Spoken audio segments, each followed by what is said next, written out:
Hindi ka ako ang pinambabati dyan, pangalang Iglesia ni Cristo, kundi banal na halik.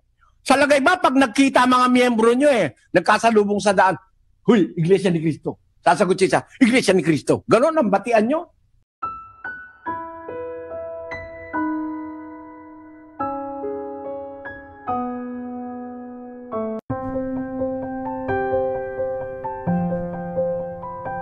Ito naman po sa Pilipinas tayo muli, sa San Mateo Rizal, isang INC ni Manalo at si kapatid na Antonio Dolorito. Kapatid na Antonio, tuloy po kayo. Ready. Matagal na po akong aanib sa loob ng Iglesia ni Cristo. 40 taon na po akong aanib. Pero madalas po pagka may pagsambasaan, binabanggit po yung talatang Roma 16:16. Pero yung pong mga ministro namin, hindi po ipinapaliwanag sa amin kung ano po ang kahulugan ng banal na halik sa Roma 16:16. At yung po bang sa matatandang kasulatan na yung pong Roma 16:16, ano po ba ang nakalagay sa Roma 16:16? Iglesia po ba ng Diyos o Iglesia ni Cristo? Sige, tama na kapatid. Dalawa na yung tanong mo. Pinayagan na lang kita kasi dapat isa lang Maubos na oras ko sa'yo. Tiyak na tiyak ito. Eto kapatid na Antonio, no? Sa unang tanong na sinabi mo, nakalimutan ko, Brad Daniel, yung una niyang tanong. Yun pong tungkol sa banal na halik, kapatid na Eli. Hindi daw po ipinapaliwanag sa kanila. Sa banal na halik. Alam mo, yung banal na halik, pinapaliwanag nila yan. Kaya lang mali.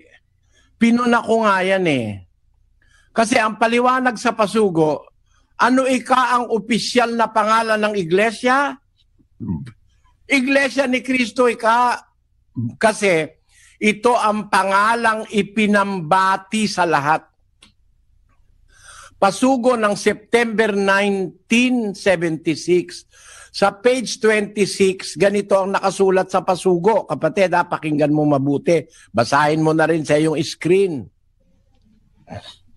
Sa Roma 16:16 ay ganito ang mababasa.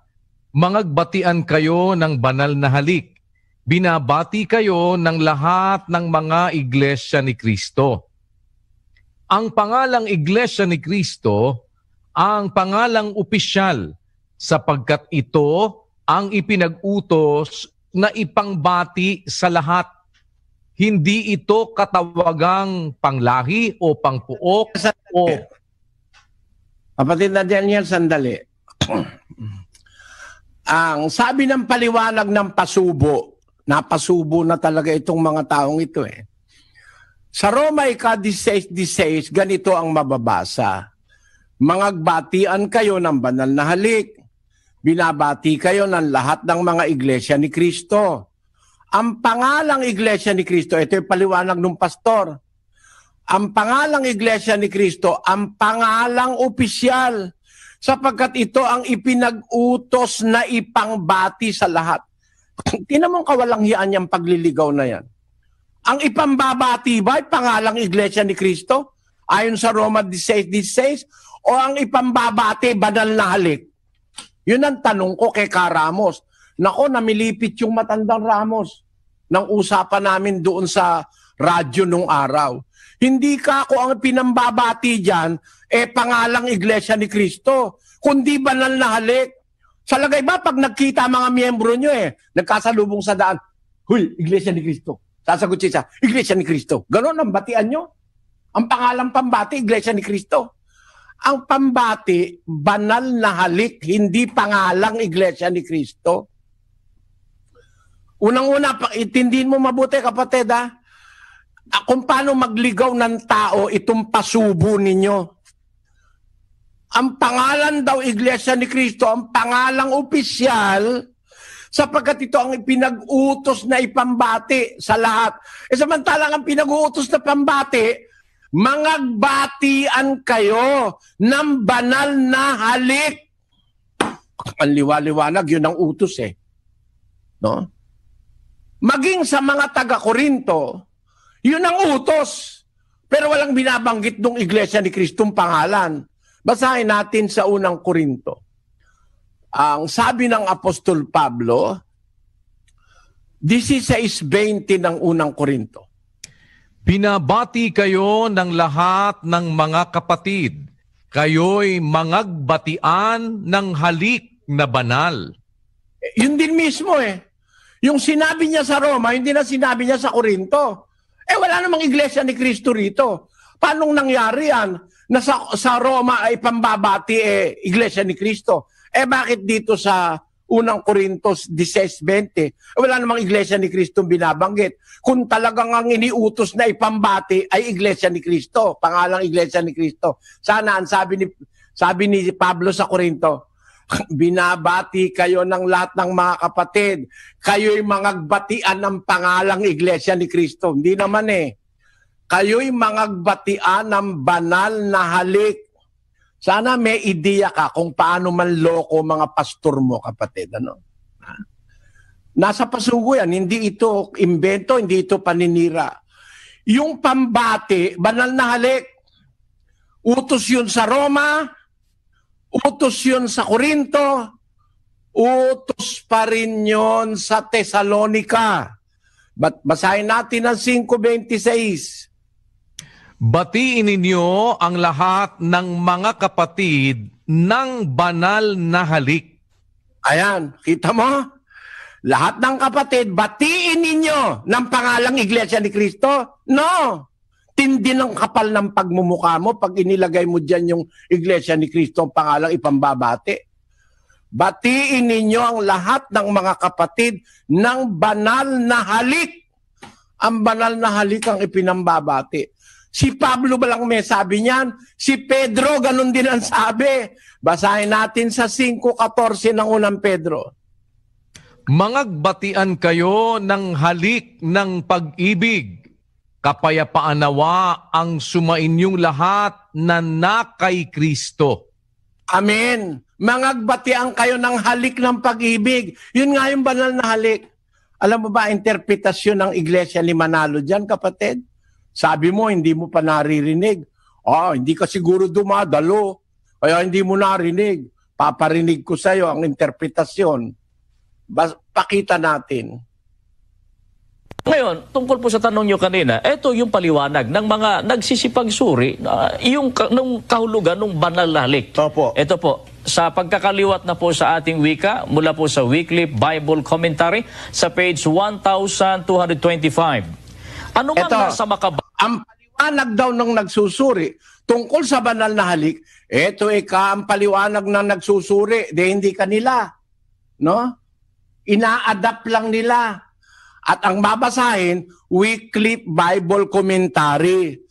Alam mo kapatid, si Wycliffe, protestante yan Yang gumawa ng Wycliffe Bible Commentary, protestante yan. Alam mo ba ang paniwala nyo tungkol sa mga protestante? Basahin natin ang August 1961 issue ng Pasugo, page 39. Kaya sa wakas ng lathalang ito, dapat na nating itakwil ang mga paring Katoliko at ang mga pastor protestante sapagkat sila'y mga ministro ni Satanas. Ministro pala ni Satanas yung mga protestante, sabi ninyo. Bakit pagka magigipit kayo sa paliwanag, kinukuha nyo ang paliwanag ng ministro ni Satanas? Tinan mo katarantaduhan yan. Contradiction niyang aral ng Pasugo Dapat daw itakwil yung mga ministro ng protestante at mga pastor. Kasi mga ministro ni Satanas. Ngayon, nung hindi nila maipaliwanag yung banal na halik, pumunta sa Wycliffe Bible Dictionary. Ano raw? Ulitin natin nga, kapatid na Daniel. Ngayon, Ngayon, tungkol po sa tanong nyo kanina, ito yung paliwanag ng mga nagsisipagsuri yung nung kahulugan ng banal na halik. Opo. Ito po, sa pagkakaliwat na po sa ating wika, mula po sa Weekly Bible Commentary sa page 1225. Anumang nasa makabagong mga kultura ang lumalarawan sa malalim na pagmamahalan na dapat madama ng mga Kristiyano sa isa't isa. Isang halik sa pisngi, isang mainit na pakikipagkamay, ang paghahawak ng dalawang kamay, at iba pa. Ito ang katumbas ng iniutos ng mga apostol.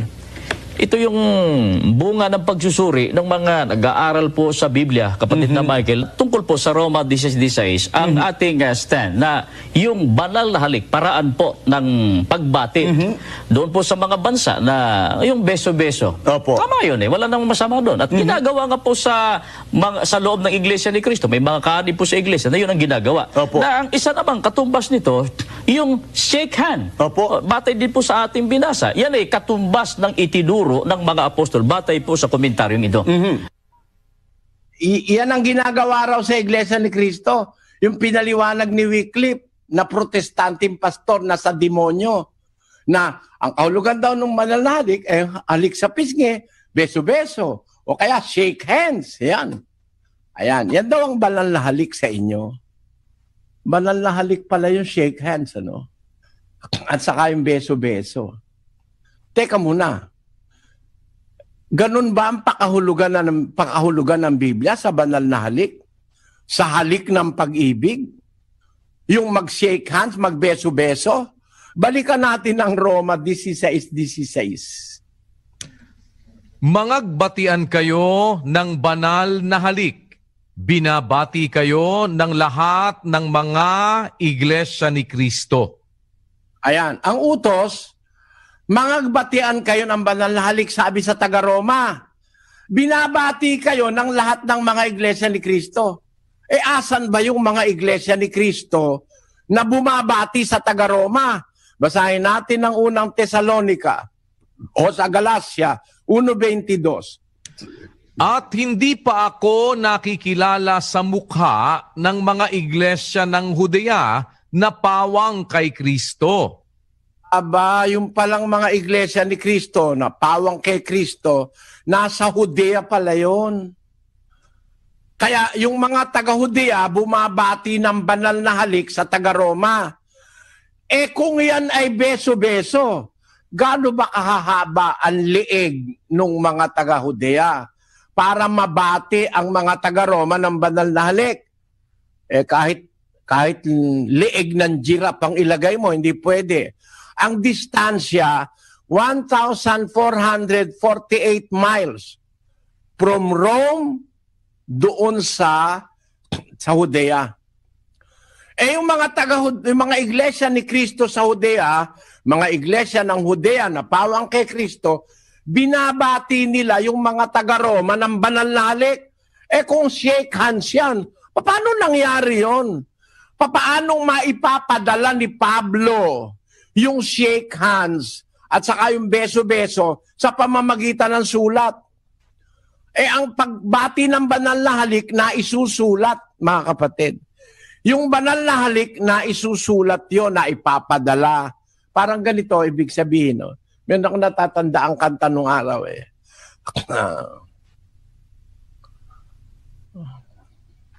Matanda na kasi ko.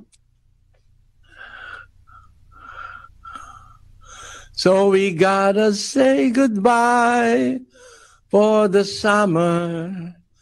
Darling, I promise you this. I'll send you all my love every day in a letter sealed with a kiss. Ayun. Yung palang na isesend sa letter, yung na isisil pa with a kiss. Kung ang kahulugan ng banal na halik beso-beso at shake hands, paano mangyayari yun? 1,440 kilometers away. Paano ka makakapag-shake hands? No? Mag-isip ka, kapatid na Antonio. No?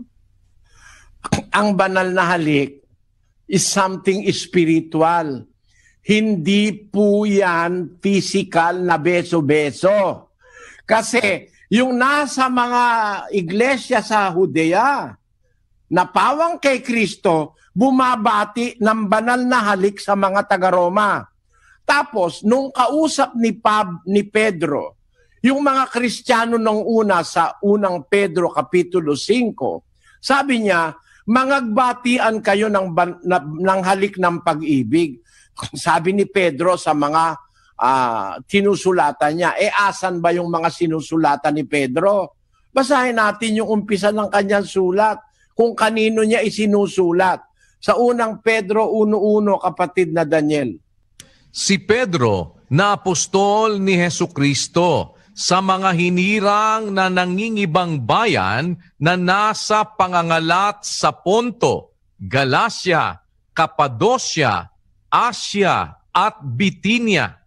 Ang sinusulatan pala ni Pedro rito, mga hinirang, mga Hudyo na nangangalat kasi inusig ang iglesia. Yung iba nasa Ponto, yung iba nasa Galacia, yung iba nasa Cappadocia, yung iba nasa Asia, yung iba nasa Bitinia. Naku, nagkakalat-kalat pala Kristiyano noon. Ngayon sabi ni Pedro sa kanila mismo, sabi niya sa 5:14, magbatian kayo ng banal na halik. Kung ang kahulugan niyang banal na halik, mag-shake hands. Paano makikipag-shake hands yung nasa Ponto doon sa nasa Galacia? Ang layo. Ang layo sa katotohanan ng paliwanag. Sabagay, hindi naman yung paliwanag yun. Hiniram lang ni Ramil Parba at saka ni Sandoval. Hiniram lang sa paliwanag ng pastor ng protestante na ayon sa inyo sa demonyo. Ganyan kayo mga pastor nyo pag nagigipit. Kahit paliwanag ng demonyo, kinukuha. Parang si Manalo mismo, si Tandang Felix. No? Ang mga paring Katoliko raw sa demonyo. Pero nung paliwanagan niya na si Kristo raw verbo, salita, balak pa lang, hindi pa natutupad. Salita pa lang na balak, binalak na salita. Anong ginamit? Yung salin ni Juan Trinidad na paring Katoliko. Kung ang paring Katoliko ay mga alagad ng demonyo, bakit mo gagamitin yung Biblia na isinali ng mga demonyo, ng alagad ng demonyo? Mayroon naman Biblia na umiiral pa hanggang ngayon ay 1,700 taon na ang edad, gaya ng Codex Sinaiticus, yung Codex Vaticanus, yung Codex Washingtonianus, matatandang Biblia. Ba't ka pupunta sa sali ng Katoliko, kamakailan lang, na ayon sa iyo, ang paring Katoliko sa demonyo? Ganun kasi ang ugali nyo, mga pastor nyo. Pag magigipit, para mapatunayan yung tiyope, kahit saan Biblia ginagamit. Kahit paliwanag ng mga pastor ng protestante at ng paring Katoliko na ayon sa inyo sa demonyo, ginagamit nyo. Paggipit na kayo. Yan. Kaya nagalit sa akin yung mga ministro na yan eh. Mahigit 20 demanda ang pinail sa akin sa Pilipinas para masira ako. Pero wala akong ginawang masama sa mga taong yan. Hindi ako nagnakaw dyan, hindi ako nanghingi dyan. May mga iglesia ni Kristo, hanggang ngayon may utang sa akin eh. No? Pero hindi ako galit sa iglesia ni Kristo. Galit ako dun sa aral na itinuturo ng mga bulaang pastor. Sukat pa kahuluganan mo ang banal na halik eh. Shake hands tapos beso-beso. Paano mag-shake hands yung mga taga-Roma, makikipag-shake hands, makikipag-beso-beso sa mga nasa Judea, nasa Galacia? Ay, mali ang aral na yan.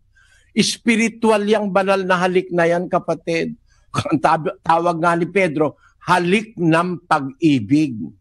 Spiritual yan. Pagbabatian na mayroong pag-ibig, pag-alam kung ano na kalagayan ng kapatid. O kapatid, dyan sa Roma, sa ano na, kamusta na kayo dyan? O kayo, kapatid dyan sa Galacia, kamusta na kayo dyan? Yan ang utos eh. Basahin natin ang Hebreo 10:24. Pakinggan nyo. At tayo'y mangagtinginan upang tayo'y mga udyok sa pag-iibigan at mabubuting gawa. Ayan, para yung pag-ibig makapaghari sa kapatiran, magtinginan tayo.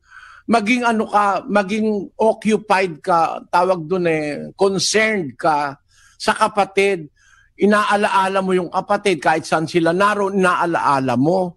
Yun ang pagbabatian ng banal na halik, yung maalaala mo yung kapatid, mapadalhan mo ng kahit na sulat, o kaya mapadalhan mo ng pagbati, o kaya makibalita. Kaya lalo na ngayon, napakadali magdadial ka lang sa telepono, kahit nasa dagat, makakausap mo yung kapatid Pero para sabihin mo, pakahulugan nun shake hands at saka beso-beso.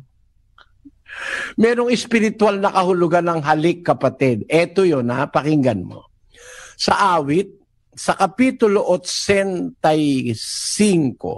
versikulo 10 patuloy, ganito nakasulat. Kaawaan at katotohanan ay nagsalubong. Katwiran at kapayapaan ay naghalikan. Ayan, ang kaawaan at katotohanan nagsasalubong. Ang katwiran at kapayapaan naghalikan. Ang paghahalikan pala, pagsasalubong. Pagmamahal, pananabik sa isa't isa, concern sa isa't isa. Kaya yung kaawaan at katotohanan nagsasalubong yon. Ang katwiran at kapayapaan naghahalikan ayon sa Biblia. Salita ito ng Diyos no? Kaya yung halik sa Biblia, ang kahulugan nun pagsasalubong. Hindi ba kagaya nung lips to lips na halik? Nagsasalubong yung dalawang, naalala ko uli yung isang kantang nakalimutan ko Ang sabi ron, and the word stood still. Ano bang kanta yun? Na nung halikan niya, para bang tumigil ka ang mundo.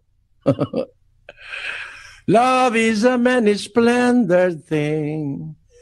It's the April rose that only grows in the early spring. Love is nature's way of giving, a reason to be living, the golden crown that makes a man a king. Once on a high and windy hill, in the morning mist, two lovers kissed, and the world stood still. Then your fingers touched my silent heart and taught it how to sing. Yes, true love's a many splendid thing. Ayon. In the morning mist, two lovers kissed. Nagsalubong yung kanilang mga bibig. Ang tawag doon, lips to lips. Ang katwiran at kapayapaan naghalikan. Kaya yung pakikisama sa kapatid, yung pag-alaala sa kapatid, yung concern sa kapatid sa loob ng iglesia, katwiran at kapayapaan na nasa atin naghalikan. Ang ibig sabihin, nagmi-meet tayo sa kapayapaan, nagmi-meet tayo, nagkakaisa tayo sa katwiran. Yung pagkakaisa sa katwiran, yung meeting sa katwiran, meeting in minds, meeting ng kapayapaan, meeting sa aral, yung pagkakaisa sa aral, yun ay simboliko ng halikan ng magkakapatid sa iglesia. Pero never na ipinaliwanag ng mga apostol na ang banal na halik beso-beso o shake hands. Wala yan. Kapatid na Antonio, wala yan. Wala na lang maatrasan si Ramil at saka itong si Sandoval nung magkakausap kami sa telebisyon. Ginipit na lang ako, kakampi kasi nila sila gwardiya. Pag ako nagsalita laban sa iglesia ni Manalo, sinususpindi yung programa ko. Pag sila naman na nagsalita, kahit minumura na ako, at kung ano-ano ng mga masasama sinasabing walang ebidensya, pumapayag sila gwardiya. Yan ang nangyari. Talagang yan ang karanasan ko dyan. Kasi galit sila sa akin eh. Hindi nila kasi matututulan ng bibliko yung akin sinasabi. Ako natututulan ko sila eh. Isa pa, yung magbatian ng banal na halik, binabati kayo ng lahat ng Iglesia ni Cristo. Sapagkat ang pangalang Iglesia ni Cristo raw, ang pangalang opisyal sapagkat siyang ipinambati sa lahat. Mali yan eh. Hindi opisyal na pangalan niyang Iglesia ni Cristo. Bakit? Kung i-Englishin mo lang, makikita mo eh. Hindi naman Iglesia ni Cristo nakalagay, Churches of Christ. Salute one another with a holy kiss. The Churches of Christ salute you. Plural yan eh. Kaya lang ginagawa ng mga pastor nyo, pag in-English nila, inaalis nila yung Churches of Christ, nilalagyan ng Church of Christ. Ganyan sila mandaya. Ang nasa Biblia, Roma 16:16 ay Churches of Christ. No? Pero pag inilagay na sa pasugo, inaalis yung churches, pinapalitan Church of Christ. No? Yan. Pasugo nung basahin natin. May 1973, page 10. What is that one body in which the people who are called by God are found? That one body is the body of Christ or the church. What is the name of that church which is the body of Christ and whose head is Christ himself? In Romans 16:16, this is stated, salute one another with a holy kiss. The churches of Christ salute you. The church which is the body of Christ and whose head is Christ himself is called Church of Christ. Nung ipaliwanag na, inalis yung churches, pinalitan ng Church of Christ. Miski sa Kastila, ang sabi doon, Iglesias de Cristo. No? Plural eh. Churches of Christ. Ayan. Pero may manipulasyon. Inalis yung plural. Ginawang singular. Hindi pagtatapat ng katotohanan yan. Kasi ang mga iglesia ni Cristo, yan yung mga iglesyang pawang kay Kristo na nasa Judea. Basahin natin uli ang Galacia, kapatid na Daniel. At hindi pa ako nakikilala sa mukha ng mga iglesia ng Judea na pawang kay Kristo. Yung palang mga iglesia ni Kristo, yun pala yung mga iglesia ng Judea na pawang kay Kristo, sabi ni Pablo. Alin ba yung mga iglesyang nasa Judea na pawang kay Kristo o mga iglesia ni Kristo? 2:14 ng unang Tesalonica. Sapagkat kayo, mga kapatid, ay nagsitulad sa mga iglesia ng Diyos na nasa Judea kay Kristo Jesus. Pangalan pa ng iglesia ng Diyos, yung palang mga nasa Judea na mga iglesyang pawang kay Kristo, yun pala iglesia ng Diyos, mga iglesia ng Diyos na nasa Judea kay Kristo Jesus. Ang pangalan nun, iglesia ng Diyos, kapatid. Yun ang nakasulat sa 20:28 ng Gawa, sa tamang salin ng Biblia. Take heed therefore unto yourselves and to all the flock over the which the Holy Spirit hath made you overseers, to feed the church of God, which He hath purchased with His own blood. Ang iglesia ng Diyos na binili niya ng kanyang sariling dugo.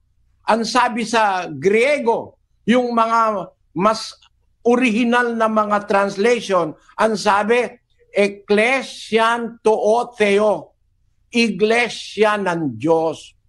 Hindi ko lang alam basahin yan sa Greek eh. Prosechi eutois kai panti to poimnio en umas to neuma to agion eteto episkopos poimainen ten ecclesian to Theo. Pakanin ninyo ang iglesia ng Diyos. Yan na nasa Grego. Hindi iglesia ni Kristo. Ngayon, ang kanilang argumento dyan, kaya raw iglesia ni Kristo, si Kristo daw ang ulo ng katawan. ang iglesia raw ang katawan, kaya si Kristo ulo, kaya iglesia ni Kristo. Yun ang nabasa natin sa pasugo kanina. Ulitin nga natin yon, kapatid, na technician. Sa Roma 16:16 ay ganito ang mababasa. Mangagbatian kayo ng banal na halik. Binabati kayo ng lahat ng mga iglesia ni Kristo. Ang pangalang Iglesia ni Kristo, ang pangalang opisyal, sapagkat ito ang ipinag-utos na ipangbati sa lahat. Hindi ito katawagang panglahi o pangpuok o pang isang katangian lamang, kundi ito'y tumutukoy sa lahat. Ito'y tumutukoy rin sa kalagayan. Ayan, yun ang paliwanag nila. Pero meron pang isang pasugo na kaya daw iglesia ni Kristo, kasi katawan ni Kristo is Kristo ang ulo, kaya iglesia ni Kristo, yun ang kanilang paliwanag. Pakilagay mo yung pasugo na yon. Na kaya iglesia ni Kristo, ayun, sa English pala yon, sa page 10 ng 1973, issue ng kanilang pasugo. Pakibasa mo yung last paragraph, kapatid na Daniel. The church which is the body of Christ and whose head is Christ himself is called Church of Christ.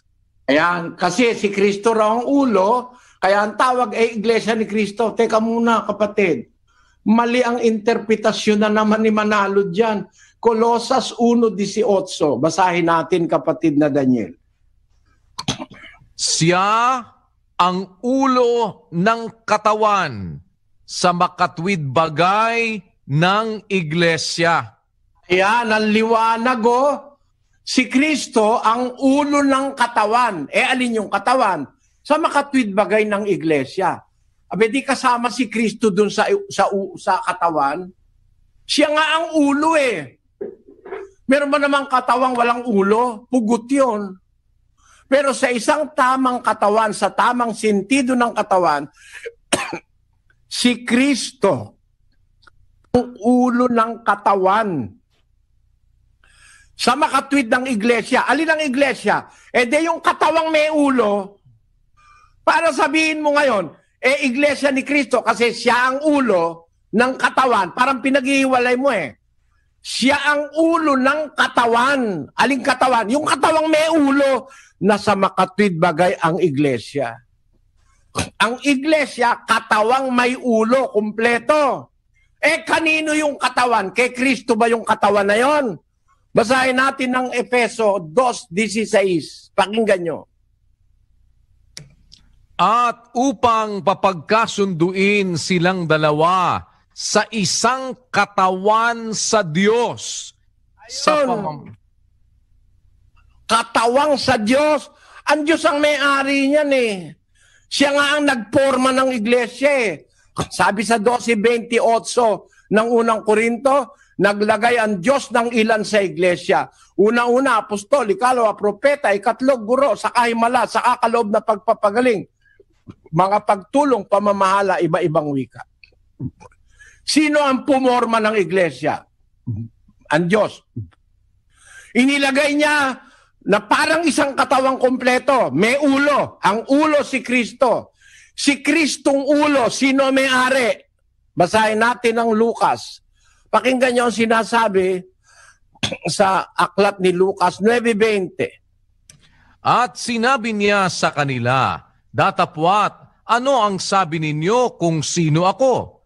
At pagsagot ni Pedro ay nagsabi, ang Kristo ng Diyos. Sino may-ari sa Kristo? Ang Diyos. Ikaw ang Kristo ng Diyos, sabi ni Pedro. Kaya yung ulo sa Diyos. Yung katawan, kanino? Sa Diyos, kasama ulo. 2:16, balik tayo, kapatid na Daniel. At upang papagkasunduin silang dalawa sa isang katawan sa Diyos. Yung katawan, ang original may-ari nun ng Diyos. Hindi ibig sabihin kung katawan ni Kristo ang iglesia, pag-aari na ni Kristo ang iglesia. Hindi ganon.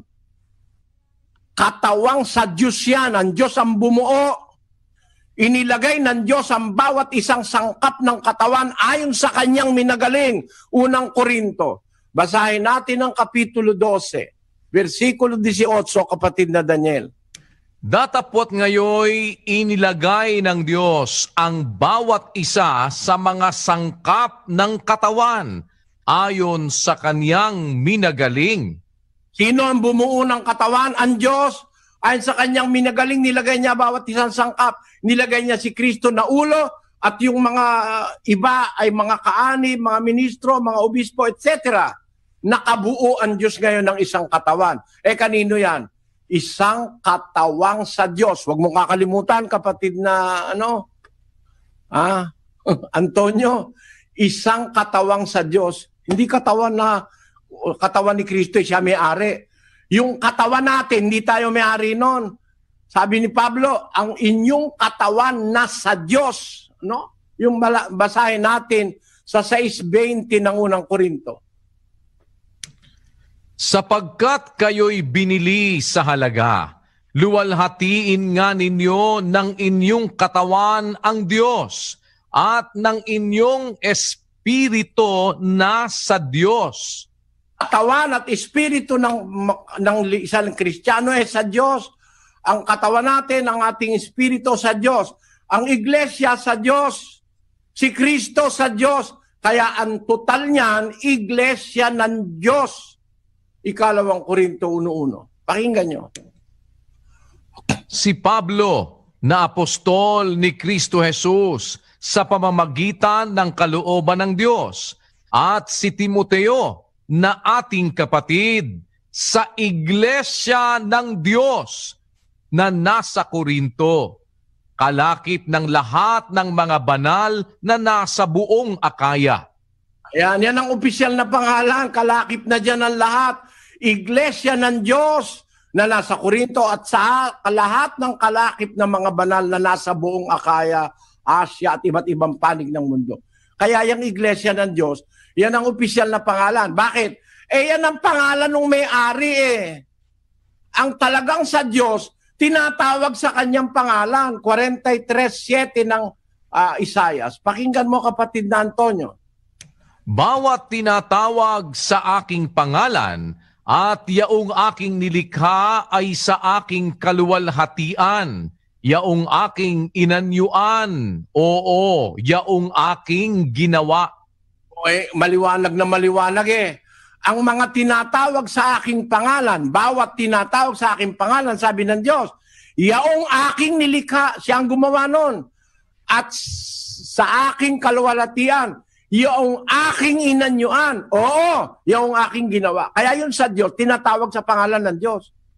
Daniel 9:19. O Panginoon, dinggin mo. O Panginoon, patawarin mo. O Panginoon, iyong pakinggan at gawin. Huwag mong ipagpaliban, alang-alang sa iyong sarili, o Diyos ko, sapagkat ang iyong bayan at ang iyong mga tao ay tinatawag sa iyong pangalan. Or thy people and thy cities called by thy name. Ang iyong bayan, ang iyong mga tao, tinatawag sa iyong pangalan. At yan din ang paniniwala ng mga apostol. Ang opisyal na pantawag sa mga tao ng Diyos ay ang pangalan ng Diyos. 3:14 ng Efeso. Pakinggan niyo ang sabi ni Pablo. Dahil dito ay iniluluhod ko ang aking mga tuhod sa Ama ng ating Panginoong Hesukristo.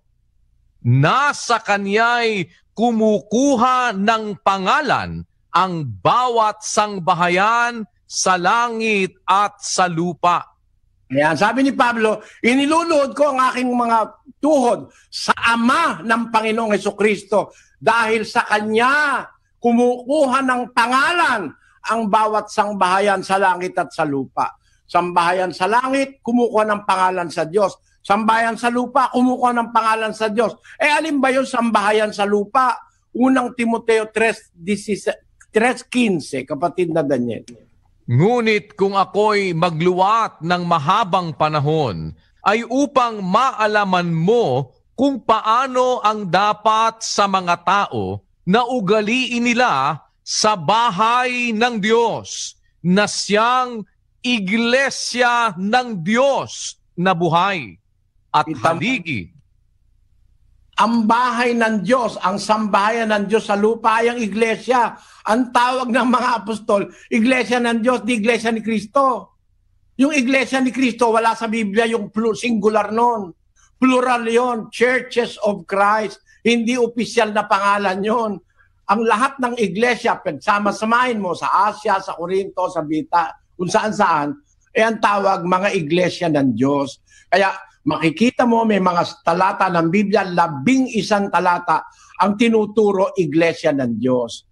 Sa kasamaan pala, hindi naintindihan yan ng mga pastor ni Manalo. Ang kanilang pinagbabatayan, sitas na hindi nila naintindihan. Sabi ka ni Kristo, sinasabi ko sa iyo, ikaw ay Pedro, sa ibabaw ng batong ito, tatayo ko ang aking iglesia.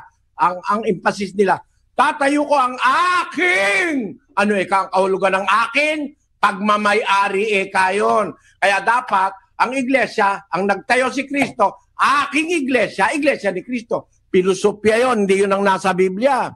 Kasi ang nasa Biblia, nung sabihin ni Kristo kay Pedro, itatayo ko ang aking iglesia sa ibabaw ng batong ito, yung salita na yon, hindi orihinal na salita ni Kristo yon. Salita ng Ama yon, nilagay sa bibig ni Kristo. 12:49-50 ng Juan. Pakinggan nyo. Sapagkat ako'y hindi nagsasalita na mula sa aking sarili, kundi ang Ama na sa akin ay nagsugo, ay siyang nagbigay sa akin ng utos kung ano ang dapat kong sabihin at kung ano ang dapat kong salitain. Meron ba salitang pansarili si Kristo? Ang nagsugong Ama sa akin, ang nagbigay ng utos, kung ano sasabihin ko, kung ano sasalitain ko. Kaya nung itatayo iglesia, sinabi niya, sinasabi ko sa iyo, ikaw ay Pedro, sa ibabaw ng batong ito, tatayo ko aking iglesia. Kaninong salita yun? Salita ng Ama yun. Kaya nang matupad yan, iglesia ng Diyos. Hindi iglesia ni Kristo. Kasi salita ng Ama yun. Ang talagang nagtayo ang Diyos, kinasangkapan lang si Kristo. Hebreo 3:4. Pakinggan nyo. Sapagkat ang bawat bahay ay may nagtayo, datapwat ang nagtayo ng lahat ng mga bagay ay ang Diyos. Kasama ang iglesia. Ang nagtayo ng lahat ng bahay, lahat ng bagay ay ang Diyos. Bawat bahay may nagtatayo. Maring nagtayo si Pablo, nagtayo si Pedro, nagtayo ng kung sino-sino. Pero ang kredito, ang nagtayo ng lahat ng bagay, lahat ng totoo ay ang Diyos. Kaya yung iglesia ang totoo, nagtayo nun ang Diyos. Kinasangkapan lang si Kristo nang suguin siya sa lupa. At inamin naman niya, sabi niya, pag nagsasalita ako, hindi ako nagsasalita sa sarili ko. Kaya nung sabihin niya kay Pedro, itatayo ko aking iglesia, salita ng Ama yon, na siyang talagang tagapagtayo. Kaya nung matupad, tawag ng mga apostol, hindi sila naligaw, iglesia ng Diyos. Naintindihan mo, kapatid na Antonio? Naintindihan ko po ng maliwanag. Maraming salamat po.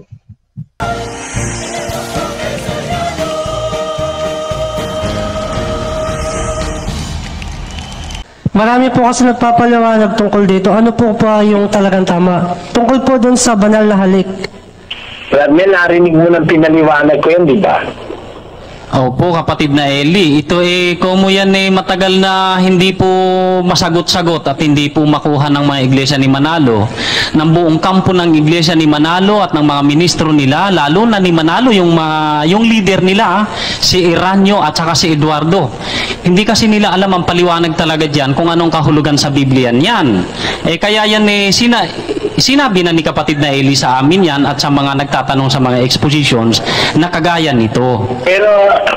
Pero bago ko sinabi yan, sabi ng mga may sagot sila Wala silang maisagot kay Manalo, hindi na ituro sa kanila ni Manalo yung sagot, naghagilap sila ng sagot sa libro ng Protestante, Bradmel, di ba? Opo, ang ginawa po kasi ng mga ministro ni Manalo, nangopya ng paliwanag sa mga pastor protestante tungkol po dyan sa banal na. Mabuti parinig mo. Ayan. Ngayon, tungkol po sa tanong nyo kanina, ito yung paliwanag ng mga nagsisipagsuri yung nung kahulugan ng banal na halik. Opo. Ito po, sa pagkakaliwat na po sa ating wika, mula po sa Weekly Bible Commentary sa page 1225. Ano mang nasa makabagong mga kultura ang lumalarawan sa malalim na pagmamahalan na dapat madama ng mga Kristiyano sa isa't isa. Isang halik sa pisngi, isang mainit na pakikipagkamay, ang paghahawak ng dalawang kamay, at iba pa. Ito ang katumbas ng iniutos ng mga apostol.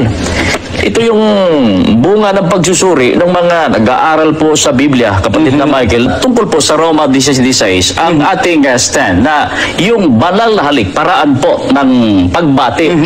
Doon po sa mga bansa na yung beso-beso. Opo. Tama yun wala namang masama doon. At ginagawa nga po sa loob ng Iglesia ni Cristo, may mga kaani po sa Iglesia na yun ang ginagawa. Opo. Na ang isa namang katumbas nito, yung shake hand. Opo. Batay din po sa ating binasa. Yan katumbas ng itinuro ng mga apostol. Batay po sa komentaryong ito. Ayan. So para sa mga iglesia ni Manalo, ang banal na halik, shake hands at saka beso-beso. Napakatangang paniniwala, napakagago na paniniwala na beso-beso. Paano mga halikan, yung nasa Roma at nasa Judea ay layo nun. Paano magbe-beso-beso? Yung nagbe-beso-beso, magkalapit. Yung nagsisikan, magkalapit. Yung nagbabanal na halik, magbabatian ng banal na halik, nasa Roma yung binabati, ang bumabati nasa Judea. Alam mo kung gaano kalayo yung nasa Judea sa Roma. Batayin mo kung gaano kalayo, Brad Mel. Ito po ang distansya ng Roma sa Judea na binabati ng banal na halik. Ang pagitan po pala, kapatid na Eli, ay 1,448 miles. Paano magbe-beso-beso yan 2,000 kilometro ang layo ng isa't isa. Pilo mo, 2,000 kilometro, magbe-beso-beso at magsishake hands. Kahit si Lastic man, di aabot yung kamay niya ron pag nakipag-shake hands Kaya malaking kagaguhan yan turo ni Manalo. Sabagay, hindi turo ni Manalo yan Walang maituro si Manalo sa mga pastor niya nang namulot sa mga Wycliffe Dictionary. Yung dalawang kanilang stand, banal na halik, shake hands, saka beso-beso. Di malaking kagaguhan yan, kapatid. Hindi totoo yan. Ang banal na halik, alam mo ang halik, ginagawa yan, hindi ng pisngi. Hindi pisngi ang pinanghahalik. Ang ipinanghahalik, bibig. Diba? Alam mo ba kung ano kahulugan ng kiss? Tingnan mo sa diksyonaryo kung ano kahulugan ng kiss, Brad Mel. Patingin nga po ng paliwanag ng dictionary mismo tungkol sa halik o kiss. Alam ito ni kapatid na Roland. Ayan, kiss. Number 1 meaning, caress with lips. To touch somebody or something with the lips, either gently or passionately. Wow. Ano ang pinanghahalik, Brad Mel? Labi po, kapatid na Eli, bibig. Hindi beso-beso, bibig ang pinanghahalik Diba? Opo, kapatid na Eli. Paano mangyayaring beso-beso yan? Ang magsasalubong, ang manghahalik, bibig, labi. It is the lips that do the kissing. So, hindi yan beso-beso. At hindi lalong kamayan at shake hands. Diba? Ang kahulugan kasi ng ugat ng salitang ugat na kiss, pinangkakikis ay bibig o labi. Yan. Alam mo ang kahulugan sa Biblia niya, kapatid, may banal na halik. Mayroong banal na halik. Ang halik, labi ang ipinanghahalik, magsasalubong yung dalawang labi, kaya naghahalikan di ba? Tama po yun. Naghahalikan, nagsasalubong ang dalawang labi. Ngayon, alam mo kahulugan mo, kapatid namin, basahin mo yung awit, 85. Kaawaan at katotohanan ay nagsalubong. katwiran at kapayapaan ay naghalikan. Ayon. Kung maghahalikan tayo, Brad Mel, yung katwiran mo, yung kapayapaan ko, yung kaawaan mo, yung katotohanan ko, pagsasalubungin natin. Ang ibig sabihin, unawaang magkakapatid yan. Justice, unawaan, uunawaan tayo. Ang batian ng banal na halik, uunawain kita, uunawain mo ako. Sasabihan kita ng katotohanan, sasabihan mo ako ng katotohanan. Yung kaawaan, sasabihin mo sa akin, kaawaan din sasabihin ko sa'yo. So walang away. Katwiran ko, katwiran mo, pagsasalubungin natin, so may kapayapaan. Kaya sabi ng Biblia, ang katwiran at kapayapaan ay naghalikan. Yan ang ibig sabihin niyang, kapatid. Salamat po.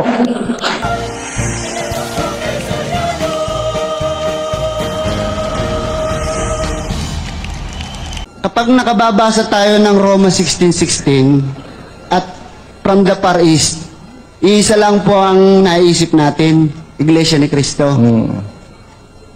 Pawang sila lang ang tinutukoy at tinuturo nito. Ano po ang kaya ang masasabi nyo rito?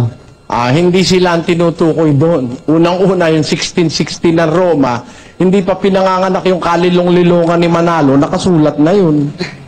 Nung isulat ni San Pablo yung anyo 60 year 60 o 64 AD nung isulat yan. Paano mo sasabihin sila yan? Unang-una, ganito. Basahin nga natin ang 16 ng Roma, kapatid na. Mangagbatian kayo ng banal na halik. Binabati kayo ng lahat ng mga iglesia ni Kristo. Nakita mo na bang nagbabanal na halik ang mga iglesia ni Kristo? Hindi pa po. Hindi nga nila alam ipaliwanag kung anong kahulugan ng banal na halik. Paano sila yan? Kasi kung kayo yan, dapat alam mo yung ano yung banal na halik. Tinatanong ko sa kanila, ang sagot kung ano-ano sagot eh. Ang sagot eh, yan kakamayan. Beso-beso. Ba? Yung daw, banal na halik daw, beso-beso at saka kamayan. Saan nila kinuha yung paliwanag? Doon sa paliwanag ng isang pastor protestante. Pakinggan nyo sila. Pakinggan natin itong The Wycliffe Bible Commentaries sa page 1225.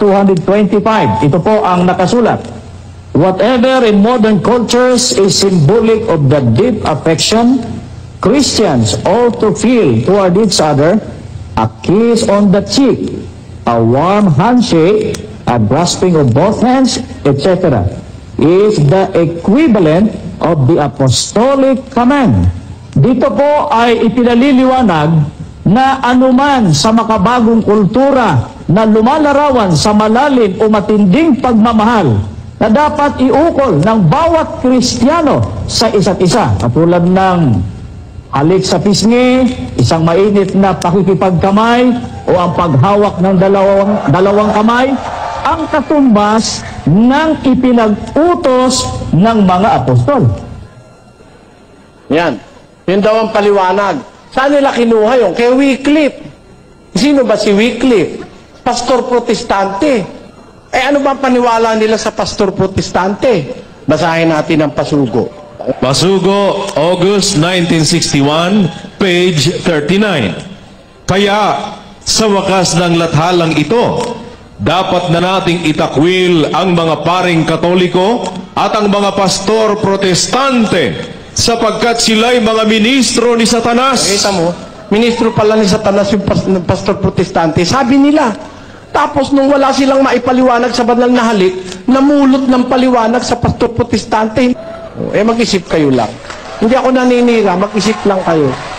Dapat daw itakwil ang pastor protestante. Dapat daw itakwil ang paring Katoliko dahil sa mga sa demonyo raw. Nung walang maipaliwanag sa banal na halik, namulot kay Wycliffe na pastor protestante. Yan po ang diferensya dyan sa mga tao na yan. Yun ang sagot ko sa iyo, kapatid. Ay, doon po naman sa from the Far East. Unang-una, yung Far East, wala silang ano dyan eh. Wala silang matinong aral dyan. Minsan sasabihin nila, yun daw ang Pilipinas. Minsan sabihin naman, di naman nila sinasabing Pilipinas yun. Pakinggan nyo sila. Pasugo, November 1967, page 33. It is clearly testified to by history that the Far East is the Philippines. Yan kagaguhan niyang aral na yan. That the Far East is the Philippines. Kung sinabi mo, the Philippines is in the Far East, pwede pa. Kasi ang Pilipinas nasa Far East. Pero para sabihin mo, ang Far East, ang Philippines, mali yun. Parang ganito yon. Ang Lipa, nasa Batangas. Tama po ba yun? Tama po ba yun? Ang Lipa, nasa Batangas. Pero pag sinabi mo, ang Batangas ay Lipa, mali yun. Manapa, ang tama, ang Lipa nasa Batangas. Hindi pwedeng ang Lipa ay ang Batangas ay Lipa. Mali yun, pagliligaw yun. Ganon din naman yan sabi nila dyan. Nung umpisahan sabi nila, ang Far East is the Philippines. Tapos nung pinupuna ko sila na mali yun, nagpalabas sila ng pasugo uli. Yung pangalawa. July 1997, issue ng Pasugo, page 5. Let us set this clear. We have never thought that any mention of the expression Far East refers to the Philippines. Di ba may diferensya gumawa niyan? Sabi nila nung una ang Far East daw, Philippines. Tapos sabi naman dito, kahit kailan daw hindi nila sinasabing ang ekspresyong Far East tumutukoy sa Pilipinas. Never daw. Anong never? Kaya nga hindi lalaban ng diskusyon eh. Yan pa lang ang babasahin ko. Gera ng katakot-takot yan eh. Pasugo yan, hindi naman nila pwedeng tanggihan yan. Sabi mo, nung una, Far East, Philippines. Tapos, nung tumutol ako, sabi mo, hindi Far East yung Philippines. Eh, di ba, maliwanag na magkakontra yan eh. Ngayon, ang ginagawa nila, para ako siraan, yung mga tape ko, pinagpuputol-putol, pinagko-kontra-kontra. Ako, hindi ako nagpuputol-putol. Andyan, nakalagay ko anong issue, kung anong page. Pwede nyo pong hanapin. Yun po, kapatid.